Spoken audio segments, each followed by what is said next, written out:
Assalamualaikum warahmatullahi wabarakatuh. Nama saya Sinta Larasati dengan NIM 2223240061.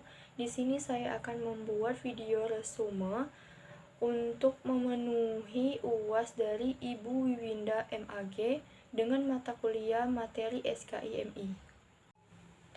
Baiklah, untuk materi pertama tentang kesusastraan dan ilmu pengetahuan Islam. Menurut Abdurrahman Wahid, sastra Islam merupakan bagian dari peradaban Islam yang dapat dilihat dari dua sisi. Pertama, yaitu orang yang condong melihatnya secara legalitas formal, di mana sastra Islam harus selalu bersandar pada Al-Quran dan hadis. Sedangkan yang kedua, orang yang condong melihat sastra Islam dari pengalaman religius, atau keberagamaan. Seorang muslim yang tidak bersifat formal legislatif, artinya sastra Islam tak harus bersumber dari Al-Quran dan hadis atau formal dan bersifat adaptif terhadap pengaruh lain, terutama dimensi sosiologis dan psikologis sastrawan muslim yang tercermin dari karyanya yang menggambarkan pengalaman keberagamannya. Pendapat lain menyebutkan kesusastraan Islam ialah manifestasi dari rasa karsa, cipta, dan karya manusia muslim dalam mengabdi kepada Allah Subhanahu wa Ta'ala untuk kehidupan umat manusia. Menurut Syukron Kamil, di Indonesia sastra Islam dikenal dengan banyak sebutan, di antaranya yang pertama, sastra sufistik, yaitu sastra yang mementingkan pembersihan hati atau tazkiyah an-nafs dengan berakhlak baik agar bisa sedekat mungkin dengan Allah Subhanahu wa Ta'ala. Yang kedua, sastra suluk, yaitu karya sastra yang menggambarkan perjalanan spiritual seorang sufi mencapai taraf di mana hubungan jiwanya telah dekat dengan Tuhan, yaitu musyhadah, penyaksian terhadap keesaan Allah Subhanahu wa Ta'ala. Baiklah, selanjutnya yang ketiga, sastra transendental, yaitu sastra yang membahas Tuhan yang transenden. Yang keempat, sastra profetik, yaitu sastra yang dibentuk berdasarkan atau untuk tujuan mengungkapkan prinsip-prinsip kenabian atau wahyu. Yang kelima, hikayat, yaitu cerita atau dongeng dengan bermacam-macam lakon. Sastra Islam Nusantara zaman awal ditandai dengan munculnya terjemahan dan saduran karya-karya Arab dan Persia ke dalam bahasa Melayu. Babakan ini bersamaan dengan munculnya dua kerajaan Islam awal, yaitu Samudra Pasai 1270 sampai 1516 Masehi dan Malaka 1400 sampai 1511 Masehi. Sastra Islam Nusantara zaman peralihan berlangsung bersamaan dengan masa akhir kejayaan Malaka dan munculnya Kesultanan Aceh Darussalam 1516 sampai 1700 Masehi.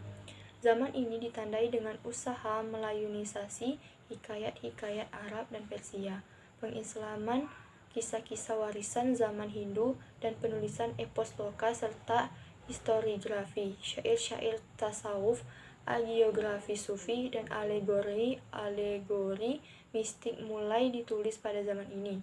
Di antara alegori mistik terkenal ialah hikayat Burung Pingai yang merupakan versi Melayu dari Mantik Al-Tair atau Musyawarah Burung karangan penyair sufi Persia Farid Al-Adin Al-Attar 1220 Masehi. Sastra Islam Nusantara zaman klasik, sastra Melayu berlangsung dari akhir abad ke-16 hingga awal abad ke-18 Masehi. Periode ini ditandai dengan kesadaran pengarang Melayu untuk membubuhkan nama diri dalam karangan yang ditulisnya. Syair-syair tasawuf dan karya bercorak sufistik lain kian banyak dilahirkan dalam periode ini. Begitu juga epos, karya sejarah, dan roman yang lebih orisinal. Keorisinalan karya penulis Melayu pada periode ini tampak terutama dalam syair-syair tasawuf Hamzah Fansuri yang indah dan begitu mendalam isinya.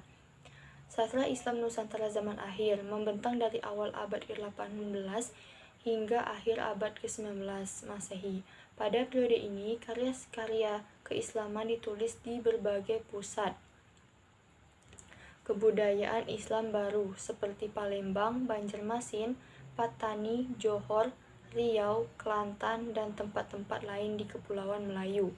Sekalipun sejak akhir abad ke-18, kerajaan-kerajaan Islam ini sudah jatuh ke tangan penguasa kolonial seperti Belanda dan Inggris. Namun kegiatan penulisan sastra Islam masih terus berlanjut hingga awal abad ke-20 Masehi.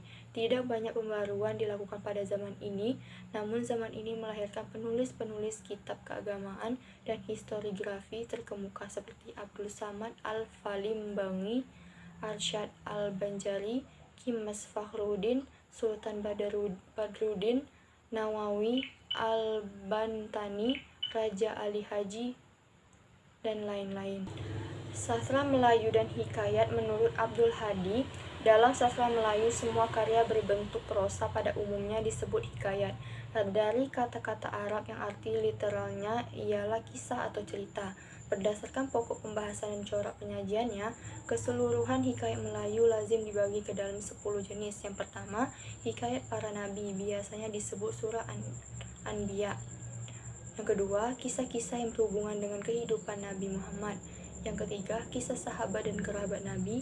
Yang keempat, hikayat para wali sufi. Yang kelima, hikayat pahlawan atau epos.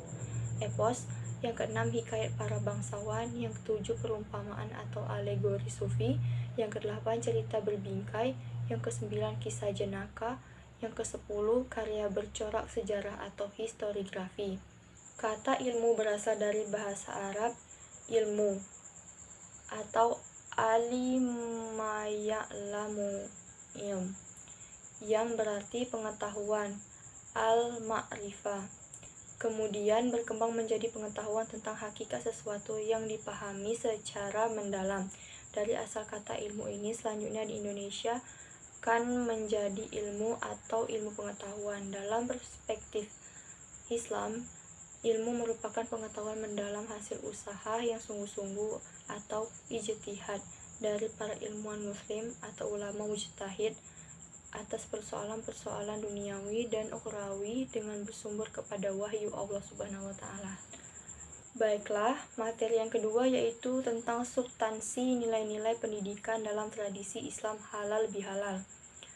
Berdasarkan hasil analisis mengenai budaya halal bihalal di masyarakat, maka dapat disimpulkan bahwa budaya halal bihalal merupakan bagian penting dari keberagaman budaya Indonesia, serta memiliki peranan dalam meningkatkan persaudaraan dan solidaritas antar umat muslim di Indonesia maupun di seluruh dunia.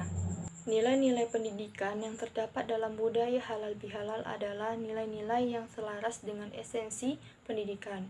Nilai-nilai pendidikan dalam budaya halal bihalal tersebut terdapat 15 nilai pendidikan, yaitu yang pertama religius, yang kedua jujur, yang ketiga toleransi, yang keempat disiplin, yang kelima kerja keras, yang keenam kreatif berpikir, yang ketujuh mandiri, yang kedelapan cinta tanah air, yang kesembilan menghargai, yang kesepuluh bersahabat dan komunikatif, yang ke-11 cinta damai, 12 gemar membaca, 13 peduli lingkungan, 14 peduli sosial, dan ke-15 tanggung jawab. Baiklah, selanjutnya materi yang ketiga tentang etika dan moralitas dalam Islam. Secara bahasa, etika ialah tingkah laku, tata krama, sopan santun, sedangkan menurut istilah etika adalah kebaikan atau kejahatan di mana jiwa manusia diatribusikan atau disifatkan dengannya, serta terjadi lewat penguasaan dan kebiasaan sesuai dengan standar-standar kebaikan yang dibuat oleh manusia untuk dirinya sebagai makhluk yang berakal dan berhak merdeka. Etika dalam Islam adalah seperangkat nilai-nilai moral yang diambil dari ajaran Al-Quran dan hadis Rasulullah. Etika dalam Islam meliputi perilaku dan cara hidup muslim yang harmonis, beradab, dan bermanfaat bagi individu dan masyarakat. Etika dalam Islam meliputi perilaku dan cara hidup muslim yang harmonis, beradab, dan bermanfaat bagi individu dan masyarakat. Etika dalam Islam juga meliputi hubungan antara manusia dengan Tuhan dan lingkungan sekitarnya. Salah satu tujuan etika adalah untuk mendapatkan konsep yang sama mengenai penilaian dan penilaian baik dan buruk bagi semua manusia dalam ruang dan waktu tertentu. Kata moral berasal dari bahasa Latin mores, jamak dari kata mos. Secara bahasa, kata moral memiliki arti adat kebiasaan. Dapat disimpulkan bahwa moral merupakan kondisi pikiran, perasaan, ucapan, dan perilaku manusia yang terkait dengan nilai-nilai baik dan buruk. Dalam Islam, moral disebut dengan akhlak atau perangai, sedangkan akhlak berasal dari perkataan akhlaku, yaitu kata jamak dari perkataan al-khuluqu, berarti tabiat, kelakuan, perangai, tingkah laku, matuah, adat kebiasaan. Etika dan moral memiliki perbedaan, yaitu yang pertama, kalau dalam pembicaraan etika, untuk menentukan nilai perbuatan manusia, baik atau buruk, menggunakan tolak ukur akal, pikiran, atau rasio. Sedangkan moral tolak ukurnya yang digunakan adalah norma-norma yang tumbuh dan berkembang dan berlangsung di masyarakat. Dengan demikian, etika lebih bersifat pemikiran filosofis dan berada dalam konsep-konsep, sedangkan moral berada dalam dataran realitas dan muncul dalam tingkah laku yang berkembang di masyarakat. Ada beberapa persamaan antara etika dan moral, yaitu yang pertama, etika dan moral mengacu kepada ajaran atau gambaran tentang perbuatan, tingkah laku, sifat, dan perangai yang baik. Yang kedua, etika dan moral merupakan prinsip atau aturan hidup manusia untuk menakar martabat dan harkat kemanusiaannya. Sebaliknya, semakin rendah kualitas etika dan moral seseorang atau sekelompok orang, maka semakin rendah pula kualitas kemanusiaannya.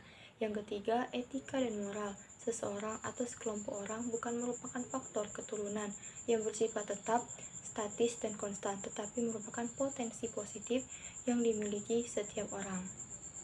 Dalam penerapannya, etika dan moral juga memiliki persamaan, yaitu hukum atau nilai dari suatu perbuatan manusia untuk ditetapkan baik atau buruk hal tersebut. Etika terdiri dari berbagai jenis dan juga ragamnya, diantaranya yaitu yang pertama, etika deskriptif, memberikan pemaparan dan ilustrasi tentang tingkah laku manusia dilihat dari nilai-nilai baik dan buruk serta hal-hal mana saja yang boleh dilakukan sesuai dengan kultur yang dianut oleh masyarakat.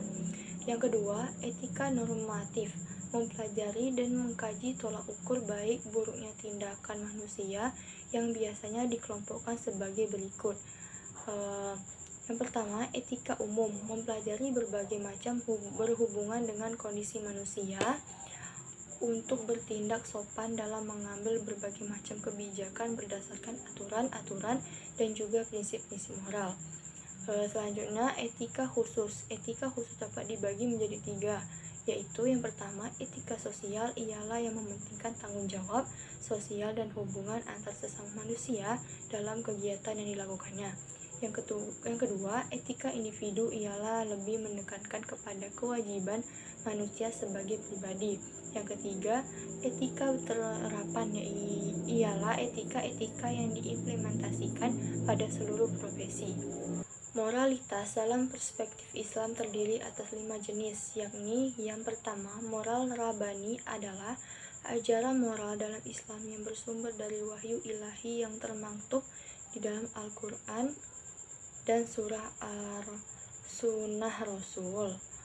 Yang kedua, moral manusiawi adalah bahwa moral dalam Islam sejalan dengan fitrah manusia. Yang ketiga, moral universal adalah suatu ajaran moral dalam Islam yang sesuai dengan kemanusiaan yang universal yang mencakup seluruh aspek kehidupan manusia. Yang keempat, moral keseimbangan adalah sistem moral dalam Islam yang berada pada posisi di tengah antara akhlak manusia dan malaikat yang menitik beratkan kebaikannya dan terhindar dari perilaku buruk dan sifat-sifat tercela seperti yang dimiliki hewan yang menitik beratkan pada sifat keburukannya yang tercela. Moral yang kelima, moral realistik adalah suatu ajaran moral dalam Islam yang memperhatikan kenyataan manusia. Beberapa nilai-nilai moral dan etika menurut ajaran Islam yaitu yang pertama, kesederhanaan. Islam mengajarkan umatnya untuk hidup dengan sederhana dan tidak berlebihan dalam segala hal. Yang kedua, ketulusan. Seorang muslim harus selalu berbicara jujur dan tidak boleh berbohong atau menipu dalam segala hal. Yang ketiga, keadilan. Seseorang muslim harus adil dalam segala hal dan tidak boleh berlaku diskriminatif terhadap siapapun. Yang keempat, kesabaran. Seorang muslim harus selalu sabar dalam menghadapi segala ujian dan cobaan dalam hidupnya. Yang kelima, ketulusan hati.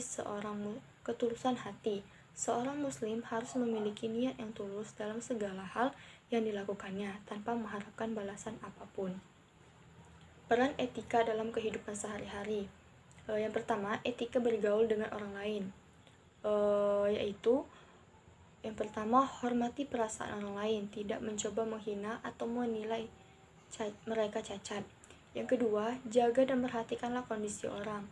Kenalilah karakter dan akhlak mereka, lalu pergaulilah mereka masing-masing menurut apa yang sepantasnya. Yang ketiga, mendudukkan orang lain pada kedudukannya dan masing-masing dari mereka diberi hak dan dihargai. Yang keempat, perhatikanlah mereka, kenalilah keadaan dan kondisi mereka, dan tanyakanlah keadaan mereka.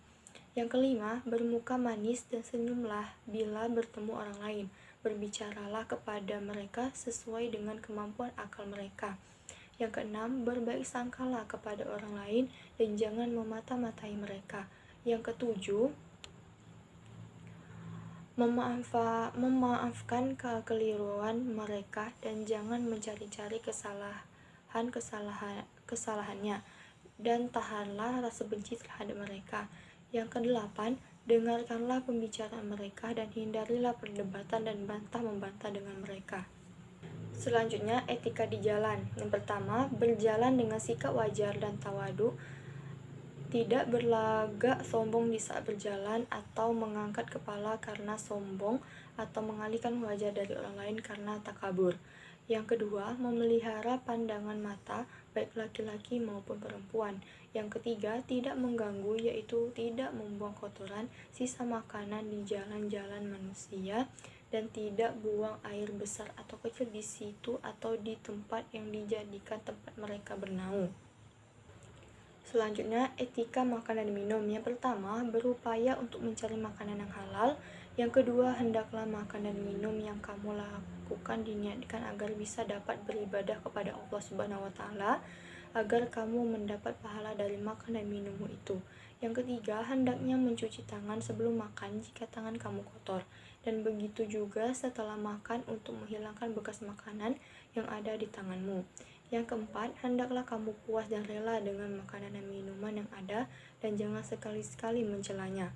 Yang kelima, hendaknya jangan makan sambil bersandar atau dalam keadaan menyungkur.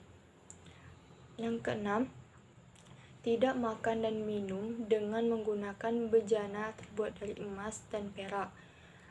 Yang ketujuh, hendaknya memulai makanan dan minuman dengan membaca bismillah dan diakhiri dengan alhamdulillah. Yang kedelapan, hendaknya makan dengan tangan kanan dan dimulai dari yang ada di depanmu. Yang kesembilan, disunatkan makan dengan 3 jari dan menjilati jari-jari itu sesudahnya. Yang 10, disunahkan mengambil makanan yang terjatuh dan membuang bagian yang kotor darinya lalu memakannya. Yang ke-11, tidak meniup makanan yang masih panas atau bernafas di saat minum. Yang ke-12, tidak berlebih-lebihan di dalam makan dan minum. Baiklah, selanjutnya materi yang keempat, yaitu tentang kontribusi Islam terhadap peradaban dunia. Berdasarkan hasil analisis mengenai kontribusi Islam terhadap peradaban dunia, dapat disimpulkan bahwa ajaran Islam telah tersebar ke berbagai penjuru dunia selama berabad-abad, tentunya meninggalkan tinta emas dan torehan positif berupa khasanah keilmuan bagi peradaban dunia. Kontribusi Islam adalah sumbangan atau pengaruh agama Islam terhadap berbagai aspek kehidupan seperti sosial, ekonomi, politik, budaya, dan ilmu pengetahuan. Berikut beberapa contoh ukuran kado Islami. Yang pertama, agama dan moralitas. Islam mengajarkan terutama iman, moral, etika, dan nilai-nilai dasar kehidupan. Yang kedua, kemasyarakatan dan kemanusiaan. Islam mengajarkan keseimbangan antara hak dan kewajiban sosial. Ini termasuk hak dan perlindungan yang harus diberikan kepada masyarakat, serta kewajiban untuk memberikan bantuan dan dukungan kepada mereka yang membutuhkan. Yang ketiga, pendidikan. Islam mengajarkan pentingnya pendidikan dan ilmu pengetahuan. Hal ini terlihat dari banyaknya pesantren dan madrasah yang didirikan untuk memajukan pendidikan dan ilmu keislaman. Yang keempat, sains dan teknologi. Islam juga memberikan kontribusi dalam bidang ilmu pengetahuan dan teknologi. Contohnya adalah kontribusi Islam terhadap matematika, astronomi, kedokteran, dan teknik, seperti pengembangan sistem angka Arab dan metode penulisan ilmiah yang masih digunakan sampai sekarang. Yang kelima, seni dan budaya. Islam memberikan kontribusi yang sangat besar dalam bidang seni dan budaya, khususnya seni rupa, musik, sastra. Seni Islam ditandai dengan dekorasi geometris dan kaligrafi, sedangkan musik dan sastra Islam dikenalkan dengan keindahan dan maknanya. Yang keenam, ekonomi Islam.